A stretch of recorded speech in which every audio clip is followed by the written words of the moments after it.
करतोय. वर्धा जिल्ह्यावर सातत्याने अन्याय अत्याचार होतो आहे. या सभागृहात माझा अन्याय नको व्हायला.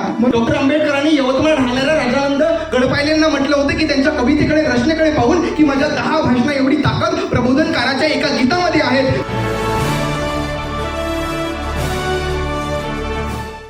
सन्माननीय अध्यक्ष महोदयांचे मनपूर्वक धन्यवाद देतो की तुम्ही मला या ठिकाणी बोलण्याची संधी दिली.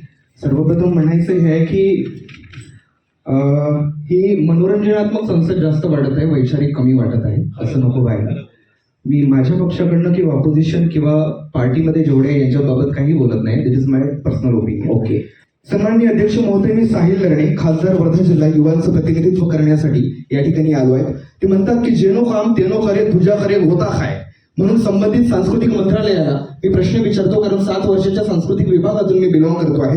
कुठलाही कलावंत असो, गायक, नाटककार, पेंटर, डान्सर, वादक, कवी, प्रबोधनकार, वक्ता, मंच गाजवणाऱ्यापासून तर अगदी पेन्सिलच्या लीडवर आकृती कोरून कलावंत सुद्धा सादर केला जातो. अगदी फोटोग्राफी पासून तर रांगोळी, मेहंदी काढणाऱ्यापर्यंत सर्वजण कलावंत आहेत अध्यक्ष महोदय. आणि या सर्व कलांना आपण त्यांच्यात असणाऱ्या अदर ऍक्टिव्हिटी म्हणूनच संभागतो.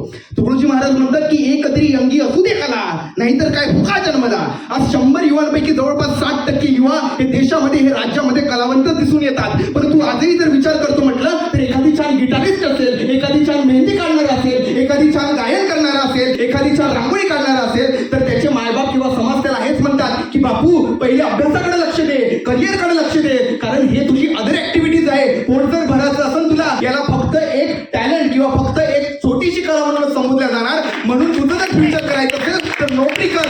मला असं वाटतं त्याच्यामध्ये प्रस्थापित आभासी व्यवस्थेकडून किंवा आकुंचित पावलेल्या आजकालच्या मानसिकतेमुळे या अतिविशिष्ट टॅलेंटेड युवांची बुद्धिमत्ता नपुंसक करण्याचं हे दृढ षडयंत्र रचल्या जात आहे. डॉक्टर आंबेडकरांनी यवतमाळ राहणाऱ्या राजानंद गडपायलेंना म्हटलं होतं की त्यांच्या कवितेकडे रचनेकडे पाहून की माझ्या 10 भाषणा एवढी ताकद प्रबोधनकाराच्या एका गीतामध्ये आहे. की भारताचे संविधान लिहून भारताला जगात समृद्ध करणारे डॉक्टर बाबासाहेब आंबेडकर जेव्हा कलावंताविषयी एवढा जास्त सन्मान करतात, पण आज कलावंताची परिस्थिती मला तेव्हा लक्षात येते जेव्हा कोरोना सारख्या काळामध्ये स्वतःचं घरदार कलाकारीच्या भरोशावर चालवणाऱ्या कित्येक कलावंत आत्महत्या करतात. हार्मोनियम, तबला 500-500, 300-300 रुपयात विकायला काढतात. कलावंतांनी आत्महत्या केलं याचं मला अजिबात दुःख नाही अध्यक्ष महोदय. पण जेव्हा भारताची किंवा देशाची सांस्कृतिक परंपरा किंवा महाराष्ट्राची संस्कृती देशासमोर, जगासमोर मांडताना आम्हा कलाकारांच्या कलेशिवाय तुम्हाला कुठलाच उपाय राहत नाही. म्हणजे केवळ महाराष्ट्रच नव्हे तर देशाची दैदिप्यमान सांस्कृतिक परंपरा आपल्या खांद्यावर घेऊन ठेवण्याचं काम हे केवळ कलावंतच करतात. आणि हे कलावंत नाहीलाच असतो आत्महत्या करतात. या गोष्टीचं दुःख मला जास्त आहे.